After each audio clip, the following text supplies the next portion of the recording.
घर ठीक होगा तो कलीसिया भी ठीक होगी, क्योंकि वही अफराद जो ख़ानदान का हिस्सा हैं वो कलीसिया का हिस्सा भी हैं। लिहाजा मैं चाहूँगा कि आप मेरे साथ जो है वो रोमियो का ख़त 14 बाब और उसकी 10 आयत निकालें।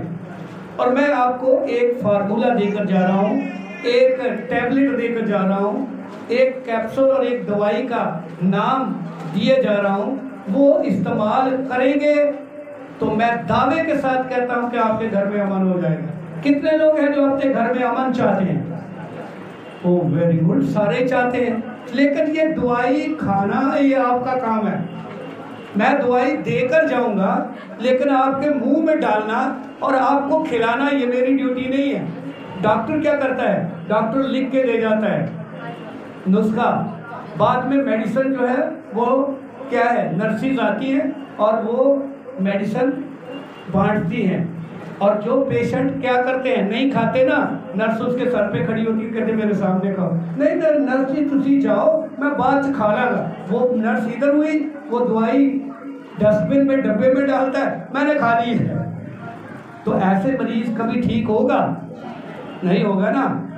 उसे खुद भी तो एहसास होना चाहिए कि मेडिसिन खाए। लिखता मेडिसिन कौन है? डॉक्टर है। डिस्ट्रीब्यूट कौन करती है? नर्स करती है। और खाना मरीज का काम है। लेकिन कई मरीज ऐसे होते हैं, यानी जैसे पास्टर ये नर्स की ड्यूटी करेगा, मैं नुस्खा आप इसको दोहराते रहेंगे, पूछते रहेंगे कि मरीज ने गोली खाई भी है या नहीं खाई। आज मैं खूबसूरत आपको इसी आयत को लिखकर आपने अपने घरों में लगाना है। अगर आराम ना आए, मेरा नंबर पास्टर अदनान से ले लीजिएगा। मैं दावे से कहता हूँ जितना जुर्माना आप करेंगे मैं भरने के लिए तैयार हूँ। मुझे खुदा के कलाम की सच्चाई और उसके असर का पता है। लेकिन शर्त यह है कि आपको ये मेडिसिन खानी है। आपकी बीमारी आपके घराने से ना जाए तब मुझे आके कह लीजिएगा। आप सोचेंगे यार ये तो बड़ा, और मुफ्त, मैं तो मुफ्त पाया, वैसे भी मुफ्त पर काम करता हूँ। कोई ऐसा बदनसीब मरीज है जिसको मुफ्त दवाई मिले और वो ना खाए? हाँ, मुफ्त की मुर्गी दाल बराबर होती है। मुफ्त की चीज़ें वैसे आदमी फेंक देता है, उसकी कदर नहीं होती। जितनी दवाई महंगी होगी ना, आप उसको संभाल रखते हैं ना। 2000 का टीका है, संभाल कर रखते हैं ना। कदर पैसे से, दुख से, तकलीफ से बनती है ना। चूँकि मैं मुफ्त बांटता हूँ इसलिए उसकी कदर भी नहीं होती। लेकिन आइए हम खुदावंद के पाक कलाम के लिए दुआ करें। और फिर रोमियो का खत आप जब तक निकाल रहे हैं और उसके 14 बाब और उसकी 10 आयत को हम आज सीखेंगे। ऐ आसमान और ज़मीन के खुदा, तेरा कलाम बेअसर नहीं लौटता, बशर्ते कि वो तेरा कलाम हो। ऐ खुदावंद, मेरा ईमान है कि आज का कलाम बेअसर नहीं होगा, बल्कि रूहों पर असर करेगा और ख़ानदानी ज़िंदगी तब्दील होगी। और खुदावंद हर एक आदमी इस कलाम के वसीला से बरकत पाएगा। और खुदावंद तेरा पाक रूह उनकी मदद करेगा। इब्लीस और शरीर की सारी ताकत इन बदनों से हमेशा के लिए जाती रहे, यीशु के नाम में, आमीन। आए जी पढ़े, क्या लिखा है? कोई भाई अदनान से ये गुजारिश करूँगा तो आए और पढ़े, ऊँची आवाज़ यहाँ आ जाए। मैं आप खड़े हो, मैं माइक पकड़ता हूँ जी।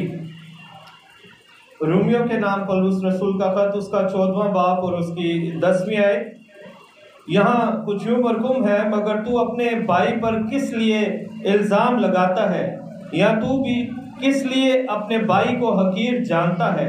हम तो सब खुदा के तख्ते अदालत के आगे खड़े होंगे। Thank you. खुदावंद के कलाम के पढ़े और सुने जाने पर उसकी बरकत हो। इल्ज़ाम और हकीर जानना, ये वो बीमारी है जो हमारी ज़िंदगी में और हमारे ख़ानदानों में है।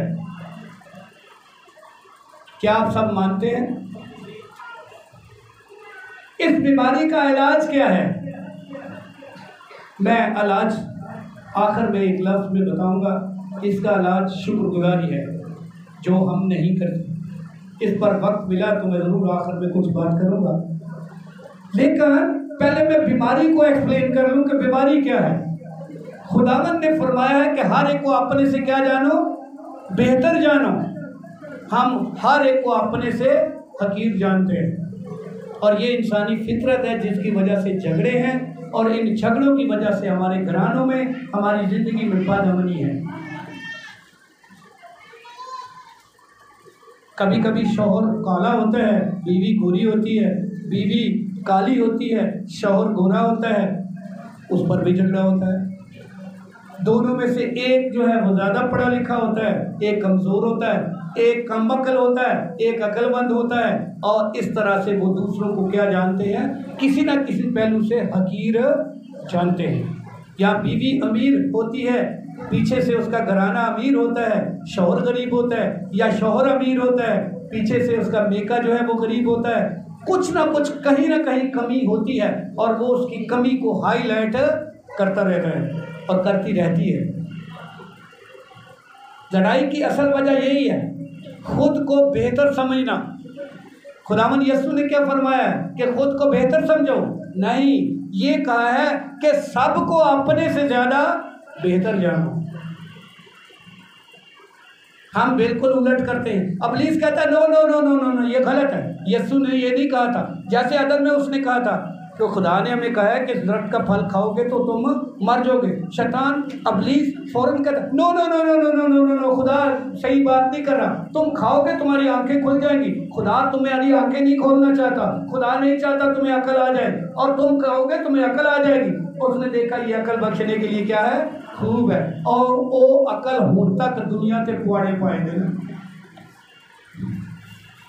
ये जो अभी दुनिया में अकल चल रही है ना, ये इब्लीस की दी हुई है, ये सांप की दी हुई अकल है।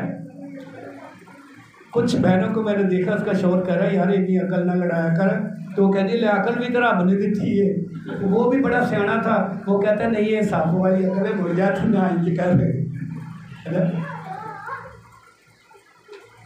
ये पूरी दुनिया में अगर खुदा की अकल होती तो आप कश्ती में देखें, जब नूह की कश्ती में सांप भी उस कश्ती में है, किसी को काटता नहीं है, शेर भी उस कश्ती में है, और बकरी और भेड़ भी उस कश्ती में है, किसी को खाता नहीं है। सबकी फितरत बदल गई और उस कश्ती में क्या है, सुकून है, कोई झगड़ा नहीं हो रहा। ये खुदा की अकल है। और जो ही कश्तियों बाहर निकले फिर इब्लीस की अकल शुरू हो गई। ये मेरी बात आप समझ रहे हैं? ये इस दुनिया में अकल ने दूसरे पर क्या लगाती है, इल्जाम लगाती है। क्या करती है, क्या करती है? वैसे आप बहुत अच्छे, आपने कभी नहीं लगाया होगा, है ना? क्या ख्याल है भाई? मैं वापस भी जाता ना, आप पर इल्जाम मैं लगा के तो फिर मुझे आप जाने नहीं देते, तो भाई ये बंदा की है। यीशु ने एक शख्स को कहा चल मेरे साथ मनादी कर, आसमान की बादशाही के भेदों की मनादी कर। वो कहता है मैं बाप को दफन करके आ जाऊं। यीशु ने कहा मुर्दों को अपने, तू मेरे साथ चल। यही कहा ना। आज खुदा ना करे अगर कोई जनाजा हो जाए गली में, उसमें मैं किसी शख्स को कहूँ कि भाई चल मेरे साथ चल, मैं अभी लाहौर से साहिवाल या सियालकोट जा रहा हूँ, तो आए हम खुदा की मनादी करें, खुदा के कलाम की मनादी करें, खुदा के नाम को जलाल दे। तो वो कहे मुझे बाप को दफन करने दे, और मैं कहूँ कि दफन खुद ही कर देंगे, मुर्दे मुर्दों को दफन कर देंगे, ये सारे मुर्दे हैं। और मुझे बताएं कि वो क्या करेंगे? मेरा ख्याल है पता नहीं खुदा की कुदरत उसके साथ थी तो उन्होंने छोड़ दिया। अगर मैं ऐसी कहूँगा ना तो कहेंगे मुर्दे तो पहला इनू दफन करो और बाद चोनू कर लगे, ये पुठियां गल्ला कर दे। क्या ख्याल है? ऐसा ही है ना?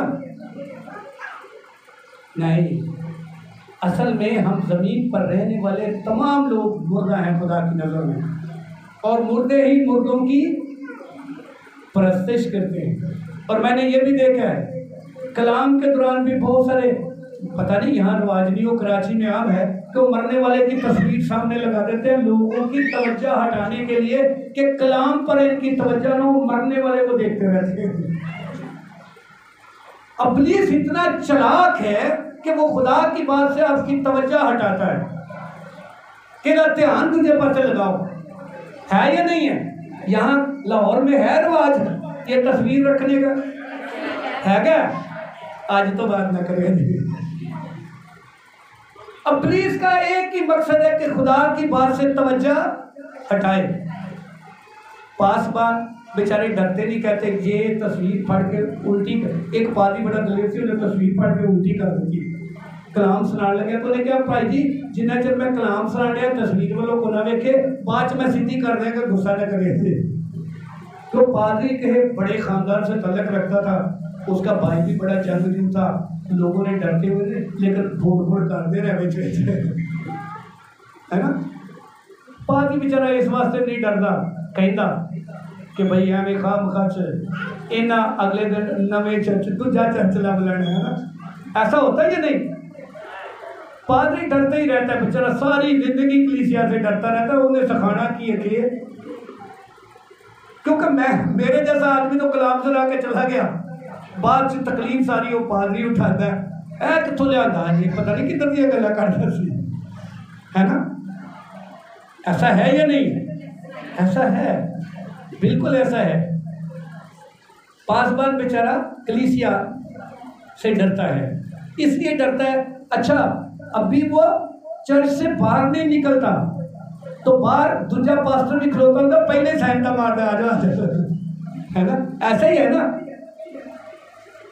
सानू बड़े टिकाने एक एक दो दो तीन तीन चर्चा च साडा हिसाब किताब लैन देन है, जिथे मर्जी माइकल हंस रहा है। चलो कुछ ये गीत मैं लिखता हूँ इस पर, जरा आप गा के इनको याद रखना कि वफादारी सीखो, वफादारी भी सीखो। और जो शख्स अपने घर में वफादार नहीं है, अपने बीवी बच्चों से वफादार नहीं है, अपने शौहर से वफादार नहीं है, अपने घराने से वफादार नहीं है, बताओ वो कलीसिया से वफादार रहेगा? क्योंकि जो वफादारी आती नहीं है। ये तो बेचारे पादरी ने सीख लिया यीशु को, तुम बेवफा हो जाएंगे तो भी मैं क्या रहूंगा? वफादार रहूंगा। क्या कह रहे? ऐसे ही है ना।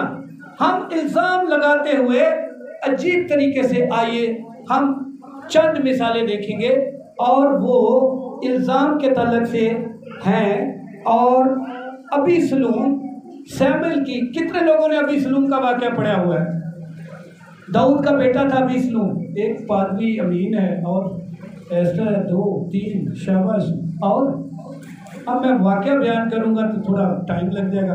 आप खुद बाइबल को, कितने लोग हैं डेली बाइबल को पढ़ते हैं, सिर्फ रीडिंग करते हैं?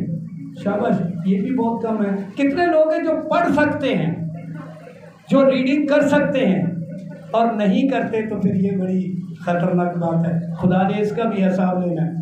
आप बाइबल डेली कम से कम 1-2 बार पढ़ लिया करें, इससे आपको कहानियाँ याद होंगी और मेरा टाइम कम लगेगा, क्योंकि इतना टाइम नहीं मैं बैठकर उसकी रीडिंग कराऊँ। ये अबी सलूम दाऊद बादशाह का बेटा था और बाहर निकलता और बाप के खिलाफ बगावत करता और उस पर इल्ज़ाम लगाता कि उसको अकल नहीं है।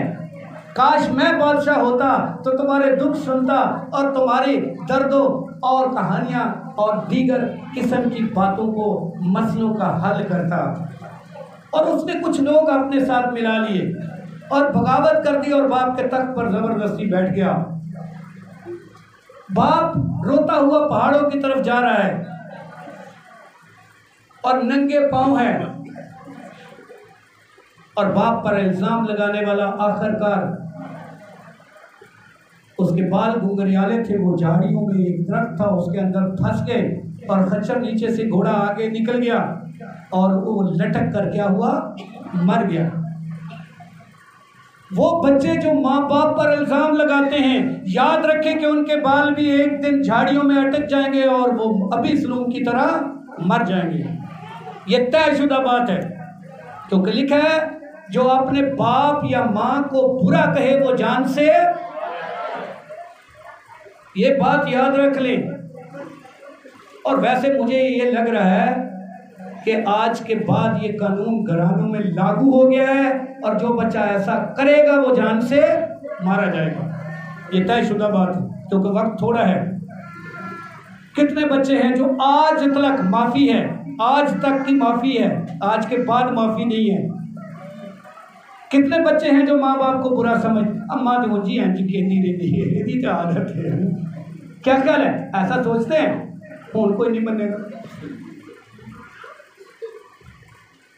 मैं अमन का फार्मूला बता रहा हूं, अगर घरानों में अमन ना हो तो मुझे पकड़ लेना, मैं जुर्माना भरने के लिए तैयार हूं, क्योंकि मुझे खुदा के कलाम पर पूरा भरोसा है कि अगर ये आप दवाई इस्तेमाल करेंगे तो आपके घराने में अमन हो जाएगा, इत्मीनान हो जाएगा। सच्चाई से बताएं। वैसे कुछ सच्चे बच्चे भी बैठे हुए हैं जो कहते हैं अम्मी बस एम ही कर दी नहीं है, क्या कह रहे हैं? कभी ऐसा करते हैं? अब्बू को तो पता नहीं, अब्बू ये कंप्यूटर का ज़माना है और तुम पढ़े लिखे नहीं थे, आपको नहीं समझ है। अब्बे को सारी समझ है, जिन्हें पैदा करके तुम जवान कर लिया, वो कंप्यूटर हुए या ना हुए, वो ये बड़ा तजर्बा है, ये कंप्यूटर से बड़ा तजर्बा है, ये उसकी ज़ात पर गुजरा है, वो अब्बू को पता है, वो आपसे ज़्यादा इल्म रखता है।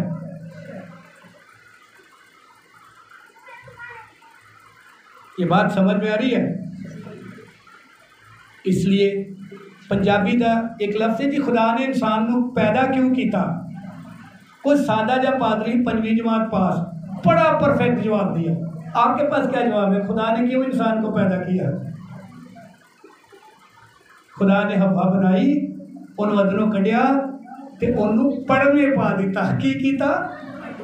एक बंदा पढ़ने पे है, बीबी बंदे नूं पढ़ाती है, बंदा बीबी नूं पढ़ाता है, सारी जिंदगी गुजर जाती है, उन्होंने एजुकेशन मुकम्मल नहीं होंगी। होंदी है या नहीं होंदी? नहीं ना, वो एक दूसरे को सिखाते रहते हैं, तो बंदा ये भुल जाता भी ये बनी काहदे तो सी, बीबी ये भुल जाती है भी बंदा बढ़िया कर तो मिट्टी तो ढीठ है ना। बंदे बहुते छेती नाल नहीं मानते है ना, बहने खुश हो रही है। ये याद रखें कि बंदा बना किससे था? मिट्टी से बना था। ये छेती नाल नहीं बनता, तो गड़बड़ करेगा भी नहीं, ताकि तू जरा थोड़ी कोई गड़बड़ हो जाए ना तो पूछेंगे तू हम छड़ इस काम में, ये अच्छी गल नहीं है, अच्छा छड़ देंगे बस ठीक, छड़ना छुड़ना को नहीं। तो बंदा भी की करता, सारी जिंदगी बीबी नूं सीधा करता रहता, वो भुल गया कि पसली तो बनी है, पसली टेढ़ी होती है, तेने सारी जिंदगी टेढ़े ही रहे। तो जिन्हें भी इन्हें सीधा करने की कोशिश की, जो आप ही सीधा हो गया, ये सीधी नहीं हुई। अब आप भाई हंसते हैं, क्या ख्याल है भाई? सोचो, खुदा की कारागरी को देखो। खुदा ने इसलिए पढ़ने पाया कि बीवी का, कहते हैं कि वो नर है, मर्द को कहा है नर, और इसको क्या कहा गया है? नारी। आप मुझे बताएं नार का मतलब क्या है? आप पढ़े लिखे बच्चे हैं सारे। नार, नून अल्फ नार रे साकिन, नार, नार से लफ्ज़ नारी है, जैसे पाकिस्तान से पाकिस्तानी। ये जो आखिर की ये है ना, ये इसको याए निस्बती कहते हैं। क्या कहते हैं? याए निस्बती, ठीक है। अब लाहौर के रहने वालों को लाहौरी, ये आखिर में जो ये लगाते हैं ना, पाकिस्तान के रहने वालों को पाकिस्तानी, है ना। तो ये याए निस्बती है, तो नार से लफ्ज़ नारी है। एक्चुअल नारी कोई लफ्ज़ नहीं है, नार लफ्ज़ है। और नार के मानी क्या होते हैं? जी शाबाश, ऊंची बोले। ए अग बोली जे कि नारी दा, नार दा मतलब है अग। तो बंदे नूं साड़ दी नहीं, पर आहिस्ता आहिस्ता उस अग च वो तपदा रहिंदा। 60 साल के बाद भी वो अग ठंडी नहीं होती। मेरी बात आप समझ रहे हैं? असल में हम खुदा की बनावट को भूल गए हैं और फिर इल्ज़ाम लगाते हैं, तू तो है ही बड़ा ठीक। वो कहते हैं यार तू जदों दी आई टेढ़ी, तू गल नहीं को सुन दी है। ओ भाई, खुदा ने बनाया ही उसको इस तरह है। दोनों को पढ़ने पाया कि पढ़ो एक दूसरे, है या नहीं? आप इल्ज़ाम लगाना छोड़ दें, खुदा की कारागरी को समझें कि खुदा ने इंसान को कैसे बनाया है, उसकी माहियत क्या है, वो किन अनासर से बना है। और आप कभी भी देख लें और अभी भी देख लें, कभी भी देख लें और अभी भी देख लें कि औरतें ज़्यादा हैं। ये डुबडुबी बजाने वाला है तो बहुत ही है, इबादत कर लो तो औरतें बोलती हैं, क्योंकि ये गोश्त से बनी है ना, गोश्त और खुदा ने पसली ली और गोश्त में हिस्से होती हैं, वो जल्दी महसूस करती है। बंदा मिट्टी से बना है, बंदे ने तो ही दाल से बनी जाओगे ना पादरी साहब, तो आके कहा हूं ना तो ही जाओ आप ही बैठ हूँ कभी दर अब मसीही मजमा हो या डुबडुबी वाला हो, औरतें सबसे ज्यादा होती है, क्योंकि वो बनी जो है वो गोश्त से है, उसके अंदर हिस्से ज्यादा है, महसूस जल्दी करती है। तो मेरी बातें समझ में आ रही है कुछ? इसलिए आप दोनों से रिक्वेस्ट करता हूँ, नर और नार से दोनों से दरख्वास्त करता हूँ कि जिसने बदन में आग लगाने का फन खुदा ने नार को दिया है, नारी को दिया है, कोशिश करें कि किते बदन च आग लगाने की बजाय घराने च आग न लगे। और ऐसा भी है, ये जरा मैं थोड़ी सी, आप गुस्सा तो नहीं कर रहे? समझ में आ रही है बात? शुक्रिया। इल्जाम लगाना छोड़ दें, खुदा की माहियत और उसकी कारीगरी की पर ध्यान रखें। खुदा माहिर कारीगर की तरह हमें तराशता है। खुदा हमारी बनावट इस तरह से बनाई है कि वो कारीगर है और माहिर कारीगर है, और इतने बड़े कारीगर पर अगर आप उसकी बनावट पर इल्ज़ाम लगाते हैं, किसी को काला, गोरा और लंगड़ा और फलां इस तरह, इसका मतलब है कि आप उस शख्स पर इल्ज़ाम नहीं लगा रहे, उस शख्स के मालिक और खालिक पर जिसने उसे बनाया है, आप उस पर क्या लगा रहे हैं?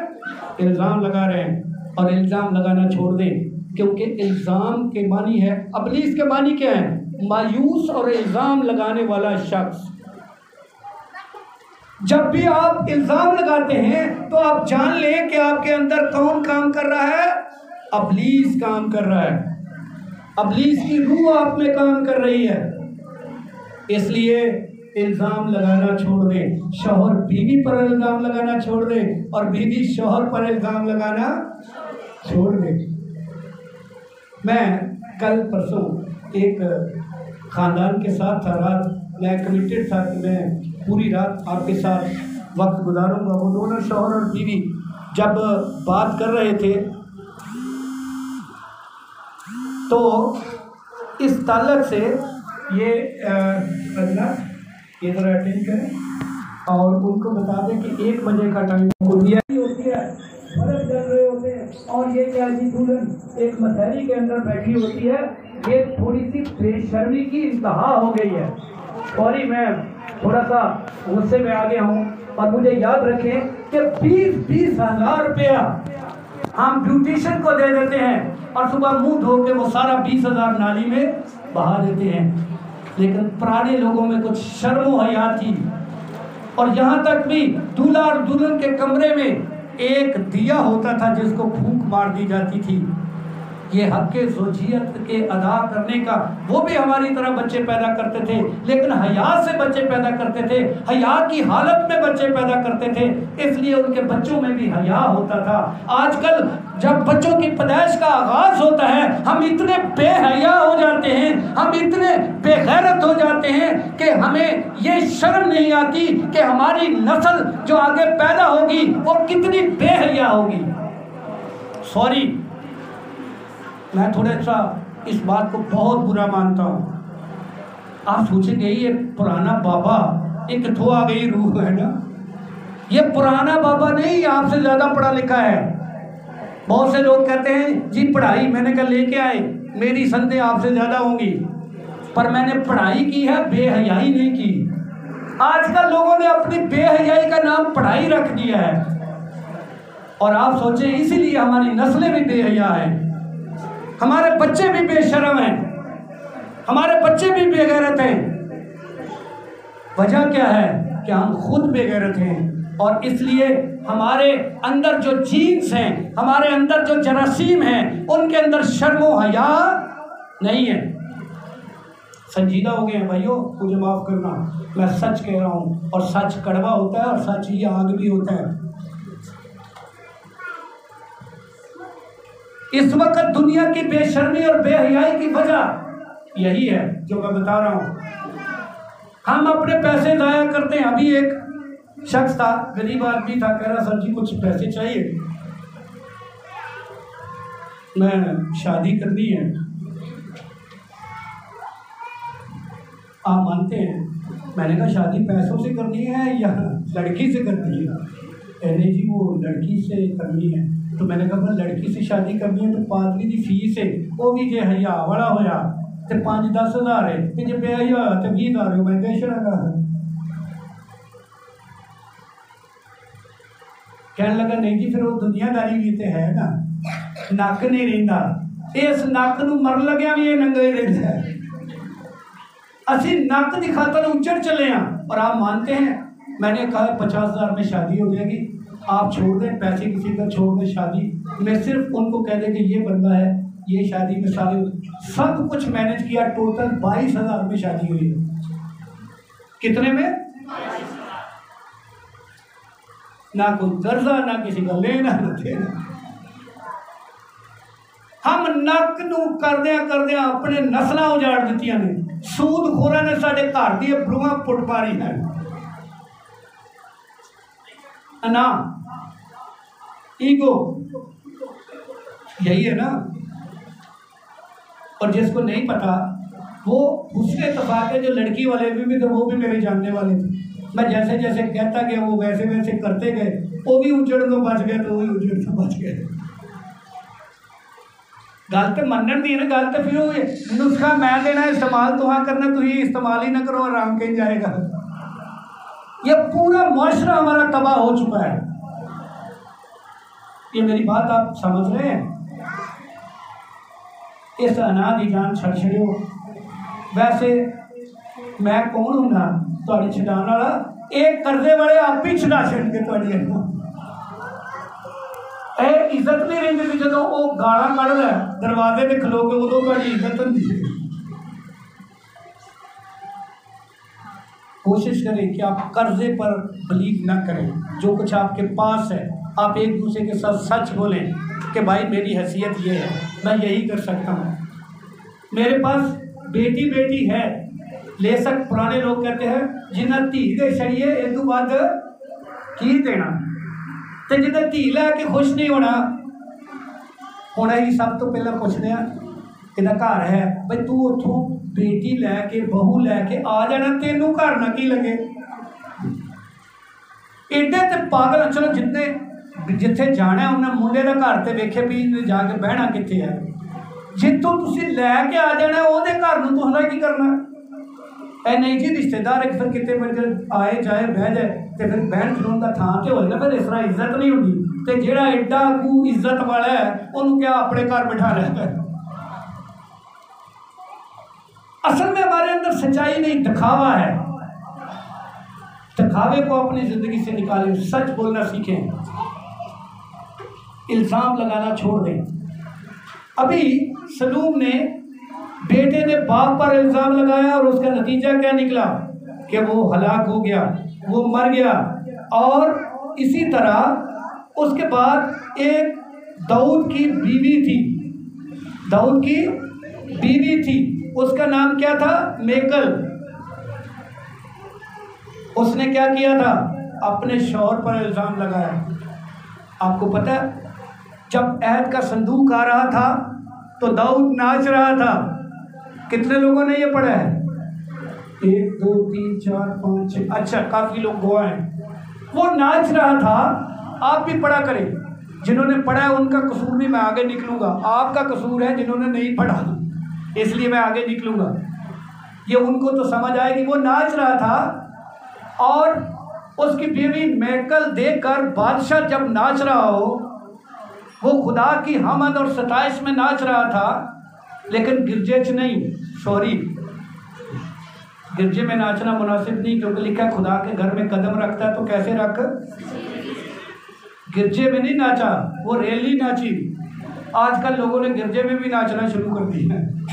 अब पता नहीं आप नाचते हैं या नहीं, आई एम सॉरी, लेकिन मैं सच्चाई से ये बता रहा हूँ कि गिरजे में संजीदगी होनी चाहिए। और मैं खुश हूँ, अभी आपने देखा कोई कुर्सी नहीं है, वो सिर्फ सुनते नहीं हैं बल्कि अमल भी करते हैं।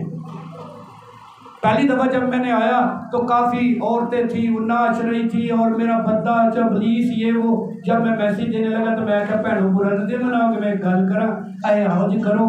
मैं क्या मैंने लगता जी पुलिस सारा थोड़े जी, वो सारी चली गई, थोड़े से लोग रह गए। वो बेटी एस्टर को पता है। हम दूसरों पर इल्ज़ाम, मेरे शौहर में बदरू है, बेटे में बदरू है, उसमें बदरू है। मैं क्या सारियां बदरूआं थोड़े विच ही जो इल्ज़ाम लगा रहे हैं।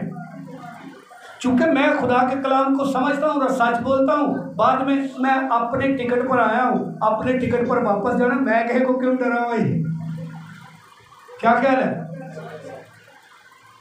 मेरी बात आप समझ रहे हैं? तो जब मैं सच भी नहीं सुनाना तो मैं हमें पैसे खर्च करता फिर। ये सच है और बिल्कुल सच है और पूरा सच है कि बीवी शौहर पर और शौहर बीवी पर इल्जाम लगाते हैं, और उसका अंजाम क्या हुआ? कहती है बांकों की तरह नाच रहा है। बांके नाचने वाले होते थे, ये जब जनाजे जाते उन पे वो नाचते, और फिर जब शादी होती तो उस पर नाचने वाले बुलाते थे। आजकल भी है ना, कुछ लोग नाचने वाले बुला लेते हैं, लेकिन ये बांके नाचने वालों को कहते हैं। और वो अपने शौहर को कहती है नचन वाले, अंगर नचन दिया है ना, नाचा है। देखा खुदा ने उस पर लानत भेजी और कहा तू जिंदगी भर भांज रहेगी, क्योंकि तूने अपने शौहर पर क्या लगाया है? इल्ज़ाम लगाया है। आज बीवी डरती नहीं है शौहर पर इल्ज़ाम लगाने से, और शौहर डरता नहीं है बीवी पर इल्ज़ाम लगाने से। इल्ज़ाम लगाना छोड़ दें, आपके घर में अमन आ जाएगा। ठीक है? दो खानदान हैं, उन्होंने पूरी रात मेरे साथ गुजारी, और वो अब दोनों ही इतना खुश हैं कि पूरी रात का असर अब समझ आ रही है कि उनको कि सर कहना क्या चाह रहे हैं। कलाम असर करता है, और अगर खुदा का कलाम है तो वो आपकी ज़िंदगी में असर करेगा। अगले दिन इस पर बात रही, इतना कलाम लोग सुनते, असर क्यों नहीं होता? लोग ढीठ क्यों हो गए? मैंने जहाँ भी कलाम सुनाया है लोगों में असर हुआ है, और मैंने अपनी ज़िंदगी इसीलिए डिवोट की है कि खुदा का कलाम सच्चाई से बयान करूँ। मैंने पहले किसका बताया? बेटे ने बाप पर इल्ज़ाम लगाया, हलाक हो गया। बीवी ने शौहर पर इल्ज़ाम लगाया, लानत हो गई। ठीक है? और यहाँ क्या लिखा है? जो अभी आपने हवाला पढ़ा है, ये किसके बारे में है? खुदा इस ताल्लुक से क्या बयान करता है? मगर तू अपने भाई पर किस लिए इल्ज़ाम लगाता है? कितने लोग हैं जो अपने भाई पर इल्ज़ाम, इन्हें ऐ कर देता, ऐ जमीन से इन्हें इधर ईट रख दी, वो दरवाज़ा गेट चाहता है, इन्नी जमीन इधरों लै गया, ऐ तो है ही इंज दा लालची है, इन्हें तो ऐ वड्डा सी सारा कुछ संभाल के बह गया, हुण असीं हैं। ये होता या नहीं होता? कितने लोगों के घरानों में इस तरह की गुफ्तगू होती है। और अच्छा मज़े की बात बताऊं, एक रूहानी आदमी था, उसकी बीवी कहती है लै तेन सारी जिंदगी तेरे भरा खा गया, तेन पिछे जाता है, तू इन्हां दियां ज़मानतां करा, तू ज़मानतां कराने ते पैसे ला छड़े, अब्बे की बीमारी ते तू पैसे लाए, दूजा भरा कोई लाना नहीं, अम्मी नूं भी तू पैसे देना, तू तो है ही बेवकूफ है, तेनू दूजे अपना घर संभाल लिया, तेनू घर संभालने नहीं आया। वो सारा कुछ कहता, तो कहता वो बड़े प्यार नाल नूं बिठा के आंदा है, क्या कमाल है तेरी अकल का, काश तू चंद साल पहले आ जाती। पर जम्मिया जिन्ना पालिया उन्होंने तो अकल नहीं आई, तो मैनू भी नहीं आई, तो तू कुछ 4 साल मेरे जम्मन तो पहला तू आ जाना सी। कभी कभी बीवी को बड़ी अकल होती है, वो बेचारा ना भी इल्ज़ाम लगाए तो कहती है तेनू दिसदा नहीं, तेरी अखा नहीं, तेरे भरा ने तेनू लुट लिया, तेरी माँ तेनू लुटदी है, तेरा प्यो तेनू लुटदा है। उन्हें बड़ा प्यारा जवाब दिता खुदा का, आंदा सारे मैनू लुटते हैं, फिर भी सारे को बहुते पैसे मेरे को ही दे। ये भी कभी सोचे, लुटने वाला शख्स कभी गरीब नहीं होता, ये बात याद रख ले। लूटने वाला हमेशा गरीब होता है। एक चोर था, उस अपने बेटे को चोरी करने के लिए साथ ले गया। पहली दफ़ा था। वो कहता भाई बेटा वो गांव में जहाँ लाइट जल रही है ना, बत्ती जल रही है, वहाँ चोरी करनी है। इस घर में काफ़ी माल है, मैंने 2 दफ़ा पहले भी चोरी की है। वो जहाँ रोशनी है ना वहाँ। वो कहता अब्बा 3 वारी 2 वारी 3जी वारी होन जान डे असी, साढ़े घर तो हाले भी दीवा नहीं बलदा, रोशनी तो हाले भी उस घर च, ओहदे घर च हाले भी रोशनी है। आ जा वापस चलिए, चोरियां की दीवा को नहीं बलना। जो जुल्म करता है, बेईमानी करता है, डकैती करता है, धोखा देता है, धोखे से दूसरे के पैसे ले लेता है, जुल्म करता है, दिया उसका नहीं जलेगा। दिया उसी का जलेगा जिसको लूटा जा रहा है। गालियां देने वाला बड़ा होता है या खाने वाला? खाने वाला। तो तुम कभी गाल खा के घर आए हो? अही भावें बाहर खा लिए, तेरे पैसे गाल खा लै हुण वड़ गई ना अंदर, गाल खा के अंदर वड़ गई। अही गालां कड्ढण वाले नूं वड्डा समझने है ना, उल्टी दुनिया। गालां कड्ढण वाला वड्डा नहीं हुंदा, गालां देण वाला वड्डा नहीं हुंदा, गालां खाण वाला वड्डा हुंदा है।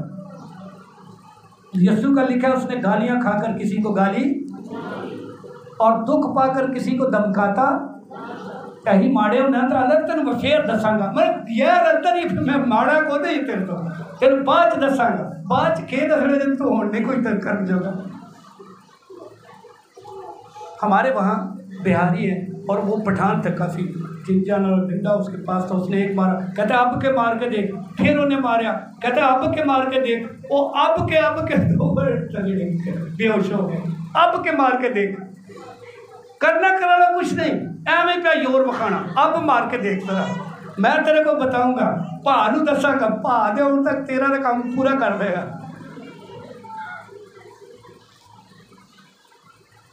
क्या कह रहे, बात समझ में आ रही है? अपने भाई पर इल्जाम जो उन्हें लुटमार कर लिए तो करन दे। शरीर कभी भी सरफराज नहीं होते, ये बात याद रखें। खुदा मजलूमों का ऊंचा बुर्ज है। कितने लोगों ने याद पढ़ी है? खुदा मजलूमों का ऊंचा, जो जुल्म सहता है खुदा उसका होता है। और हमारे यीशु ने इतना जुल्म सहा और उसे वो नाम बख्शा गया जो सब नामों से। ऐसी जुल्म करना जानने, सहना नहीं जानते। जुल्म सह सह के जालिम को थकाना मेरा काम है। जुल्म सह सह के जालिम को थकाना मेरा काम है।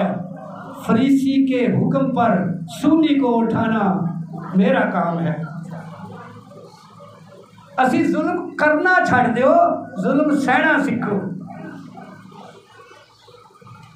मेरी बात आप समझ? तो बात आते ने सर जी देखो असी जुल्म करते नहीं तो सहते भी नहीं।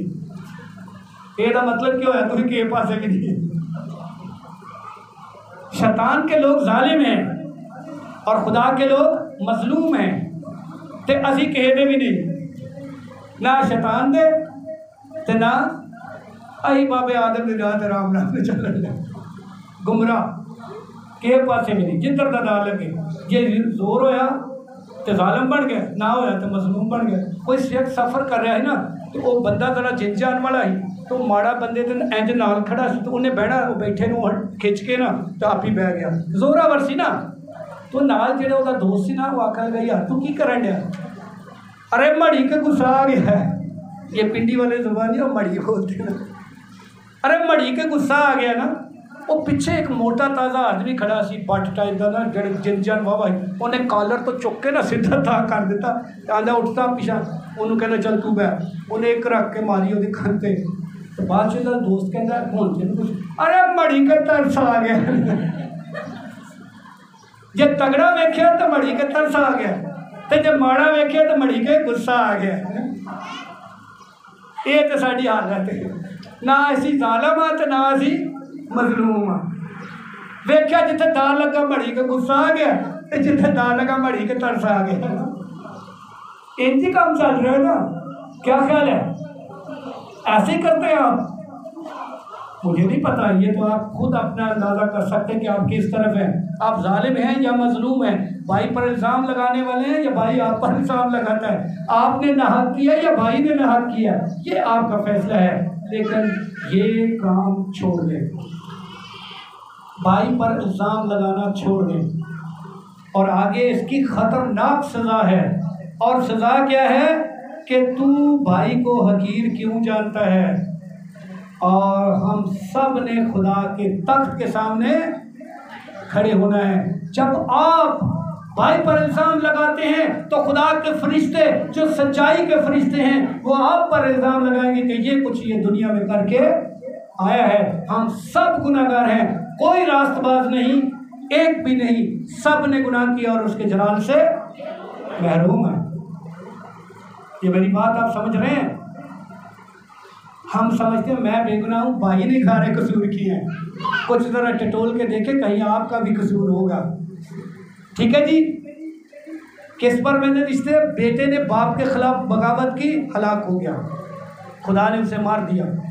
बीवी ने शौहर के पर इल्ज़ाम लगाया, खुदा ने उस पर लानत कर दी, क्योंकि वो अपने हाकम पर इल्ज़ाम लगा रहे। और तीसरी बात मैंने भाई पर, कि तू अपने भाई पर क्या ना कर, इल्ज़ाम ना लगा। और शागिर्द अगर उस्ताद पर इल्ज़ाम लगाता है, यहूदा इस्करियोती के कितने वाक़े को जानते हैं? तो सारे जानते होंगे, उन्हें यीशु ने पढ़ाया है ना। कितने लोग जानते हैं? ये सब जानते हैं। आप मुझे बताओ कि एक शागिर्द उस्ताद पर इल्ज़ाम लगा रहा है। जब इधर गिराया गया यीशु के कदमों पर, औरत अपने आंसुओं से उसके कदम धोती है और बालों से उसको साफ करती है, तो वो क्या इल्ज़ाम लगाता है? यीशु को अकल नहीं हो, 250 दिनार दा विक सकता है तो गरीबां च। कभी कभी असी अपने उस्ताद को बहुते सियाने होते हैं। एक बंदा है, वो अभी हंस रहा है, वो बड़े ऐसे पुठे सीधे सवाल करता है, क्योंकि उसकी अकल चलती रहती है कि नहीं नहीं इतने आ जो सिखाने वाला बंदा ना वो बड़ा गलत है। असल में वो सीखने वाला है ही नहीं, वो किसी का भी शागिर्द नहीं है, वो सीखने वाली रूह ही नहीं है, वो इल्ज़ाम लगाने वाली रूह है। क्योंकि उसका दिमाग, अच्छा मैं ये भी देख रहा, सवाल से सवाल और सवाल से सवाल और फिर सवाल से सवाल पैदा कर लेता है। ऐसी अकल उसकी बनती है। लेकिन याद रखें कि कोई शख्स अगर अपने उस्ताद को फॉलो नहीं करता, बल्कि उसकी अकल उसके रजिस्ट करती है और उसको रोकने और दूसरी सिमत से एक सवाल पैदा, जितने सवाल आपकी अकल में पैदा हो रहे हैं उतने ही आप अच्छे शागिर्द नहीं हैं। एलिया और अलीशा की कहानी अगर पढ़ना चाहें, दूसरे सलातीन के पहले बाब में है, लिखा है आज तेरा आका, नबियों ने उसे बताया कि आज तेरा आका एलिया तेरे सर से उठा लिया जाएगा, तुझे पता है? वो कहता है मुझे पता है, तुम चुप रहो बस। क्या ख्याल है?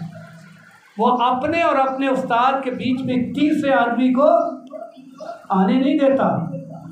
लेकिन आजकल उस्ताद साढ़े इन्ने को ने इंडिया को वैबसाइट बनाई होंगे, हर एक को जुगता मारनी। क्या ख्याल है भाई? उस्ताद कोई है ही ना, आज तक कहीं उस्ताद मने ही नहीं। क्या ख्याल है?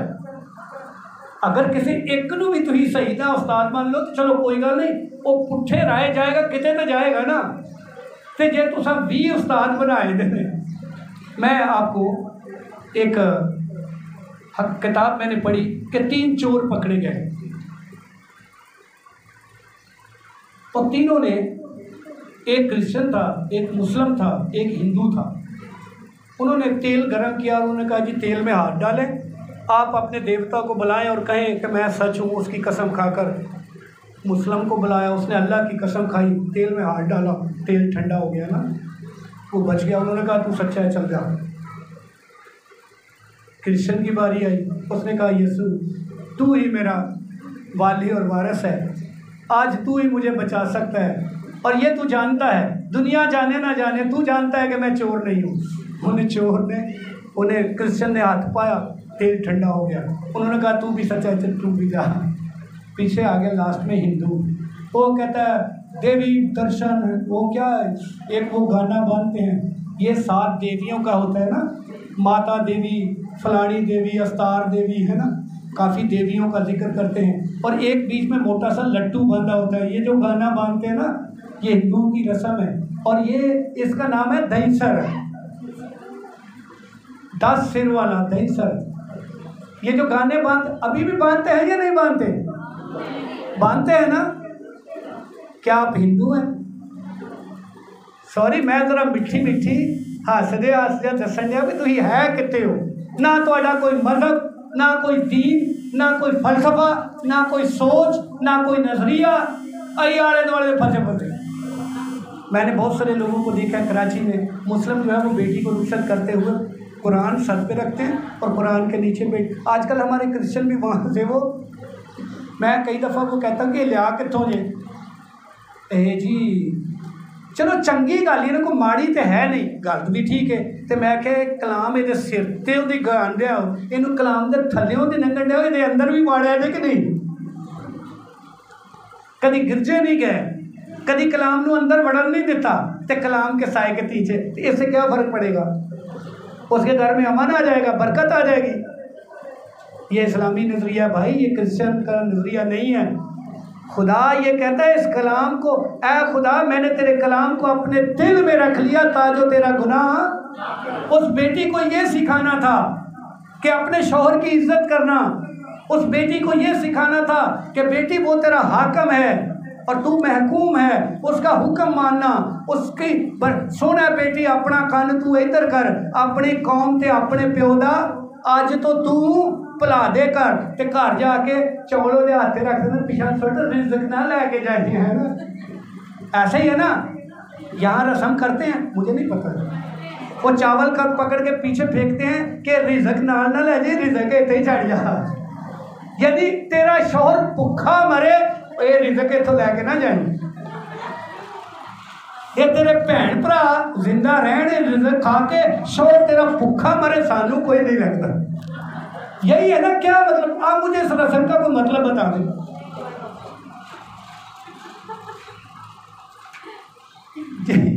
ये चीजें आपके मुआशरे में है या नहीं है? कभी सोचा है आपने कि ये क्या कर रहे हैं?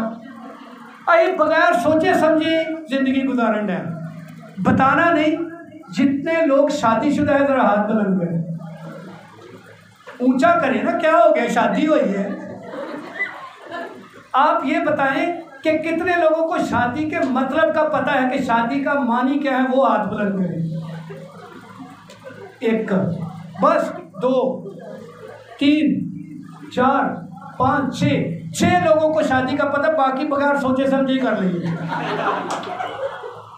6 बच्चे हो गए ना सानू हाले तक ये नहीं पता पे शादी का मतलब की है। दसो कैसी जिंदगी हम गुजार रहे हैं। मैं आपके ज़मीर को झंझोड़ रहा हूँ, मैं आपके जहन के खलिए जो सो गए हैं उनको जगाने की कोशिश कर रहा हूँ कि बेसोचे समझे हम इतने काम करते हैं। और ज़िंदगी का एक अहम काम जो शादी है, बच्चे हो गए हैं, हमें नहीं पता कि हमने किया क्या है। क्या ख्याल है? अब मैं ज़रा अंदर से पूछता हूँ, शादी का मतलब क्या है भाई?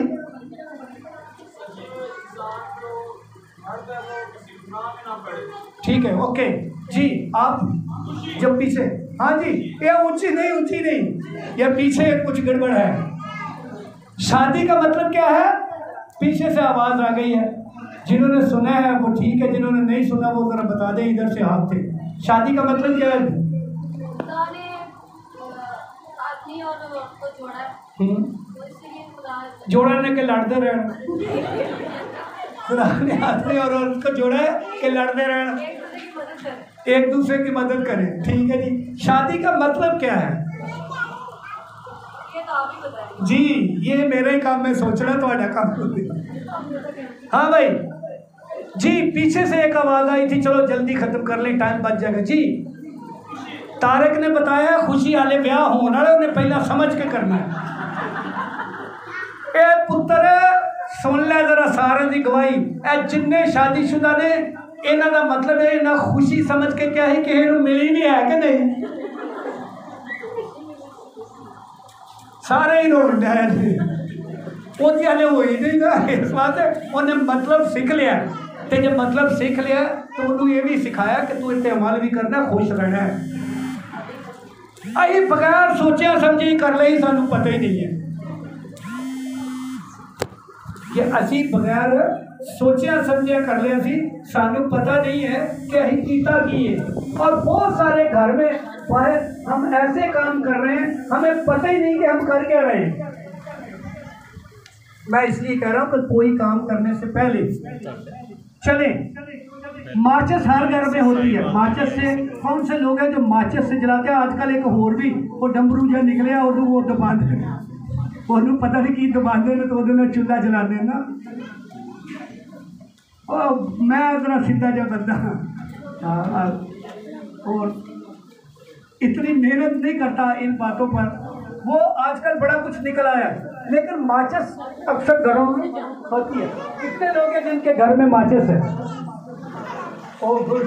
आप मुझे बताएं कि एक माचिस की डिबिया में कितनी तीलियां होती हैं? क्या ख्याल है?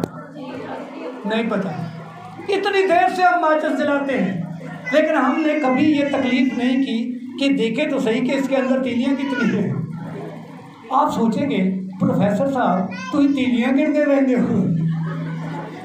नहीं, मैं हर चीज़ की तहकीक करता हूँ कि ये किस कंपनी की है। आपको ये पूछूं कि कितनी कंपनियों की माचिसें आपको मार्केट में मिलती हैं, आपको ये भी नहीं पता। आपको ये भी नहीं पता कि एक माचिस में तीलियां कितनी होती हैं, हालांकि हम हर रोज़ यूज़ करते हैं। और इसी तरह बगैर सोचे समझे हम जिंदगी गुजार रहे हैं। मैं ये असल में आपको बताना चाह रहा हूँ कि भाई वो फिर जो ये नहीं ना होता तो खुदा किसी च रूह पाता है तो वो इल्ज़ाम लगाता है तो फिर वो बाद उन्होंने समझ आती है कि यार मैं की करन दिया है ना। ये इसलिए है। आगे बढ़ते हैं। कभी भी अपने उस्ताद पर क्या ना करें, नुक्ताचीनी ना करें। कितने लोग हैं जो पादरी से बस गल्लां बहुतियां करते हैं। उसका उस्ताद है, उससे कलाम भी सुनते हैं, फिर उसदियां बुराइयां भी करते हैं। ये सच्ची गल है या नहीं है? चलो मैं इतने हाथ खड़ा नहीं करांदा, पारी साहब को पता लग जाएगा फिर गड़बड़ होएगी। वैसे उन्होंने वैसे भी गरीब को पता भी केड़ा केड़ा बंदा की करेंगे है। क्या कह रहा है? या तो चर्च आना छोड़ दें या इल्ज़ाम लगाना छोड़ दें। एक काम करें, आप चर्च भी आते हैं, उसकी पैरवी का दावा भी करते हैं, फिर उन तंगड़ियाँ भी देने। तंगड़ी समझते क्या होती है? ये भी नहीं पता, ये भी तो नहीं पता। तंगड़ी होती है कि बच्चे जब खेलते थे, छोटे होते, तो जाते भागते हुए बच्चे की टांग में टांग फंसा देते थे और वो नीचे गिर जाता। ये कई दफ़ा दांत टूट जाते ना, ये तो कहना तंगड़ी देना। और कई लोग सीखने के लिए नहीं आते, तंगड़ियाँ देने के लिए। और उस पादरी को गल सुनी तो यही तंगड़ी पाती, ये को गल सुनी तो उन्होंने तंगड़ी दी। और जो डिगदा ना वो दंद टुटते हैं तो यही हंसने, वाह भाई वाह कैसे। असल में हम सीखना चाहते ही नहीं है, हम तंगड़ियों के लिए उस्ताद बनाए हुए हैं। कई को गल सुनी तो उन्होंने तंगड़ी दे दी, ये तो सुनी तो उन्होंने तंगड़ी दे दी ताकि वो डिगे तो मैं हंसा, क्योंकि दूसरों के गिरने पर वो खुश होता है। और बाइबल में लिखा है शरीर जब तक किसी को गिरा ना ले उसको नींद नहीं आती। ये शरारत है। और छोटे बच्चे शरारत करते थे, ठीक है। छोटे आप बच्चों को कभी खेलते देखें तो वो इस तरह की शरारत करता है। दूसरे ने चूंडी बैठ के और रोपेगा, वो हंसना हौसला कैसे है ना, कभी देखा ऐसे। और साथ कुछ संजीदा बच्चे भी होते हैं, कहते हैं एक तो अम्मा बढ़ने गई है, एक तो मार देंगे। हर नेचर के बच्चे, आप अच्छे बच्चे बने और अपने उस्ताद की इज्जत करना सीखें। एलिया ने अपने उस्ताद का दुगना ले गया और अलीशा एलिया से दुगना ले गया। और अलीशा का शिगिर्द जहादी था, वो उसने तोहफे नहीं लिए नमान से, और उसका कोड चाहता रहा, वो कुछ तोहफे दे रहा था। कितने लोगों ने ये वाक़या पढ़ा है? Okay, thank you. कुछ लोग आपकी कलीसिया में बाइबल कम पढ़ते हैं, पादरी साहब ये इनको आदत डालें कि रीडिंग करें, ठीक है। अब यहाँ वो नमान कोड़ी उसका कोड गया और वो तोहफे दे रहा है और अलीशा ले नहीं रहा। उसने कहा जिंदा खुदा जिसके मैं सामने खड़ा हूँ, मैं तो इससे कुछ नहीं लूँगा। और यही वो बात है मैं अपनी ज़िंदगी में ये रखी है कि जब आप किसी से कुछ लेने की मुझे आदत नहीं। जब वो वापस आया तो लिखा है, उसने पूछा, ए जहाजी तू कहाँ था? कहता है, ए मालिक मैं इत्थे ही सा। तो कहता जो इत्थे है तो मेरे देवता नहीं सा। बच्चे भी बाहरों के आना, तो पुत्र तू कितने गया सा? अब्बा इत्थे ही सा। तो फिर अब्बे दी अखां च दारू पाओ, उन्हें पता नहीं लग गई है।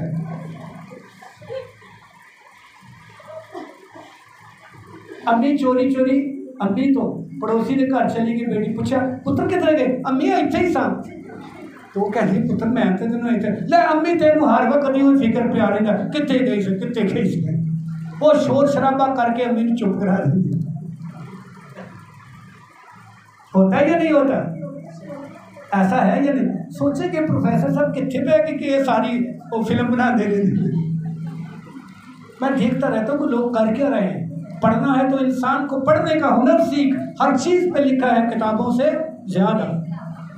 ये यूनिवर्सिटी की किताबों में नहीं, जो आपकी जिंदा किताबें चलती फिरती, ये खुदा की जिंदा किताबें हैं। इनको पढ़ने का फन सीखें, आपको पता चलेगा कि खुदा ने क्यों पैदा किया और हम क्या कर रहे हैं। अपने उस्तादों की इज्जत करना सीखें, आपके शागिर्द आपकी इज्जत करेंगे। ये मस्करापन छोड़ दे। क्या ख्याल है? मैं एक तो मेरे स्टूडेंट भी हैं, चहेते भी हैं, सिर्फ स्टूडेंट नहीं है चहेते हैं, लेकिन वो जुगता बड़ियाँ कर दे रहे। मैं अभी तलियाड़ा में था तो मैं कहा सी तू बुढ़ा हो गया यार, जुगता नहीं तेरे चो खत्म हो जाएगा। ठट्ठाबाजी, मस्करापन है ना।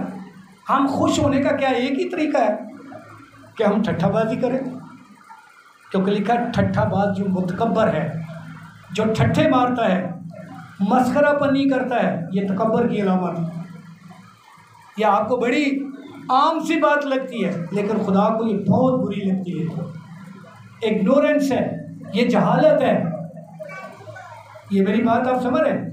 आप सोचें कि अपने हम एक दफ़ा मैं इंग्लिश पढ़ा रहा था तो कुछ ग्रामर की गलती है, मैं कहता हूँ उसमें डेमो दें, आए आप करके दिखाएं, इंग्लिश बोले, तो वो उसने गलत बोल दी। तो नीचे 2 बच्चे थे, वो हंसना शुरू हो गया। मैंने कहा उठे पापा, उसको मैंने बिठा दिया। मैंने कहा अब तुम कहते सर जी सच मैंने अंग्रेजी नहीं आती। तो मैं कहते तेनू सिर्फ हंसना ही आता है। हम दूसरों पर हंसते ज़रूर हैं और वही काम फिर हमें खुद भी नहीं आता। जब भी किसी से गलती हो उस पर हंसा नहीं करें, ये खुदा को बहुत बुरा लगता है। अगर किसी से गलती हो जाए तो उस पर हंसे नहीं। आपका हंसना इस बात की अलामत है कि आप मुतकब्बर हैं, आपकी ज़ात में तकब्बर है। और खुदा मुतकब्बर का खुद मुकाबला करता है। खुदा लालची का मुकाबला नहीं करता, खुदा ज़नाकार का मुकाबला नहीं करता, लेकिन मुतकब्बर को दूर से पहचान लेता है। और सबसे बड़ा अबदी गुनाह जो है वो आपका तकब्बर है, हालांकि इसको आप मामूली समझते हैं। किसी की गलती पर हंसने वाला मुतकब्बर है। क्या ख्याल है? ये मेरी बात आप समझ रहे हैं? कोशिश करें कि आप इस आदत को ख़त्म करें। आखिरी बात करके ये बयान करूँगा, अपील करूँगा। पहली बात कि आप अपने आप को पहचान कर, अपने काम को पहचान कर काम करें। पहले ये समझे कि मैं कर क्या रहा हूँ। और दूसरी बात है कि किसी भी करने वाले पर इल्ज़ाम ना लगाएं। और ख़ास तौर पर आप सोचेंगे ख़ास तौर पर क्या मतलब? वैसे तो हाँ इतने अमल नहीं करना, मुझे पता है। शुक्रगुजारी का कैप्सूल सुबह हर रोज़ इस्तेमाल करें और बिस्तर पर बैठे ही उठते ही कहें कि खुदावंद तेरा शुक्र हो बीवी के लिए जो हर वक्त मेरा ख्याल रखती है कि किधर गया तो किधरों आया है। अरे अरे अरे एक किधर की दुआ सिखाता है। वो खुदा ने आपके साथ एक रखवाला और निगहबान दिया हुआ है। वैसे मेरा ये मुशाहिदा है, मुशाहिदा क्या जो दूसरों को देखता है, और तजर्बा भी है कि औरत शौहर के वापसी में आते हुए कपड़े भी सूंघती है कि ये चटा भला गया ही है, परफ्यूम की खुशबू कितों आन देंगे। एक दफ़ा एक शख्स था, उसकी जेब से रुमाल निकल आया। वहाँ एक बहुत मशहूर होटल है, तो उसका वो नाम भी इस तरह, ये टिश्यू है ना, इस पे नाम लिखा हुआ है, पता नहीं किसका है, जी, ये ज़ियाफ़त का टिश्यू है। वो कहीं उसकी जेब में आ गया तो ਉਹਦੀ बीवी कहती है ज़ियाफ़त तुसी गया सो तो तुसी कल्ले ही टुर गए हो। वो जरा बाबा गुस्से नाल बोली ना कि तू भाई ज़ियाफ़त च ज़ियाफ़ता खांदा फिरना है तो ये गल दस तू मैनू दसी ही नहीं, मैनू नाल खड़े ही को नहीं। एक यही मेरी बेटी बैठी हुई है, वो बंदा सब्जी लैन भी जाते कहनी मैं तेरे नाल जाना। मेरी बात आप समझ रहे हैं? वो अपने शोर से इतना प्यार करती है, उन्होंने हर वेले डर लगा रहता है कि कितने खो ना जाए। तो ये उसकी मोहब्बत है ना, क्या ख्याल है? ये वो रखवाली है ना जो खुदा ने उसकी जिम्मेदारी दी है, वो आसान अंदाज से पूरी कर रही है। इसलिए नहीं कि सब्जी महंगी ले आएगा, वो इसलिए साथ नहीं जाती कि सब्जी महंगी ले आएगा, वो इसलिए सब्जी के बाजार है, मंडी है, ये मंडी से इन्हों को ले ना जाएगी। क्या ख्याल है? ये दुनिया की मंडी है ना।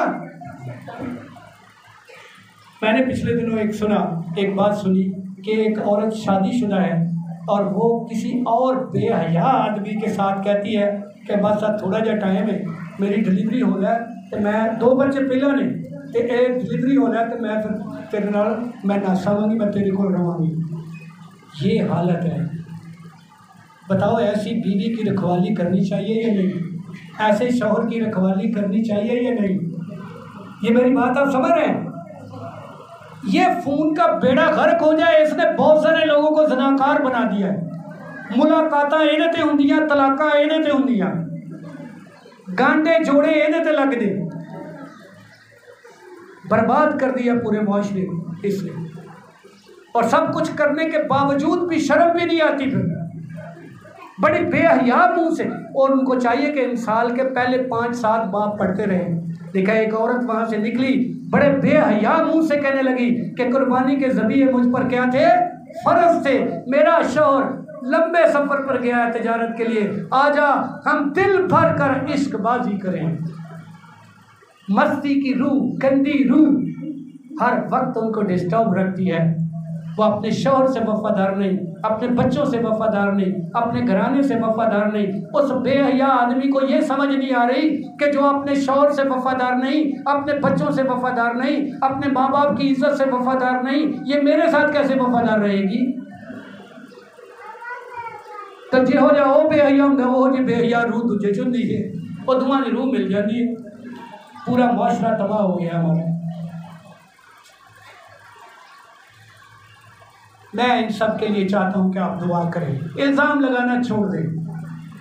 आप खुदा से दुआ करें, ऐसे लोगों के लिए दुआ करें कि खुदा उनकी रूह को बदले। क्या आप समझते हैं कि खुदा आपकी दुआ को सुन सकता है? हम अपने सरों को झुकाएं और दुआ करें। इसी ईमान के साथ हाथ बुलंद करें कि ऐ खुदा ऐसी गंदी रूहों को हमारी कलीसिया से दूर कर दे, ऐसी गंदी रूहों को। और मेरा ईमान है, क्योंकि लिखा है पहले ये कहो कि मिल गया है फिर मिल जाएगा। आज आपने ईमान रखना है कि तमाम गंदी रूहें इन सारी जिंदगियों से दूर चली जाएंगी। जितने भी इस वक्त चर्च में बैठे हैं, हमारी कलीसिया में कोई ऐसी गंदी रूह नहीं रहेगी।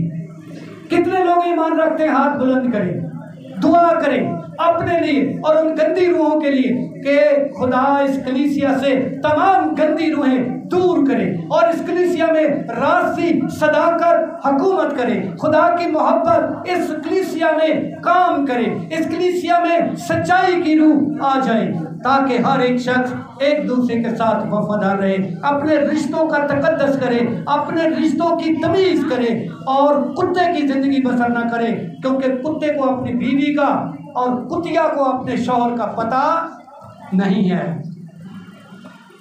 दुआ करें ऐसी कुतिया और ऐसे कुत्तों की रूह इस कलीसिया से दूर हो जाए। खुदा से दुआ करें, खुदा सुन रहा है। दोनों हाथ बुलंद करके खुदा को कहें कि खुदावन आज इस कलीसिया से तमाम गंदी रूहें जाती रहे, इल्जाम लगाने वाली गंदी रूहें, मायूस रूहें, यीशु के नाम से तुम्हें हुक्म देता हूं कि यहाँ से हमेशा के लिए दूर हो जाओ। ऐ गंदी और मायूस रूह, इल्जाम लगा लगाने वाली रूह, तुझे यीशु के नाम से हुक्म देता हूं कि यहाँ से इन पत्थरों से हमेशा के लिए चलती रहो। यीशु के नाम में मांगता हूं, आमीन।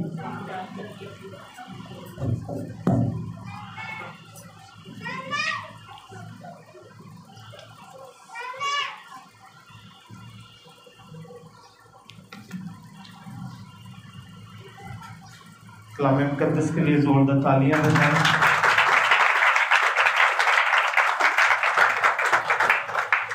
आए हम आखिरी गीत गाएंगे और इसी के साथ अपने हदिया नजराने खुदा उनकी हुजूरी में पेश करेंगे।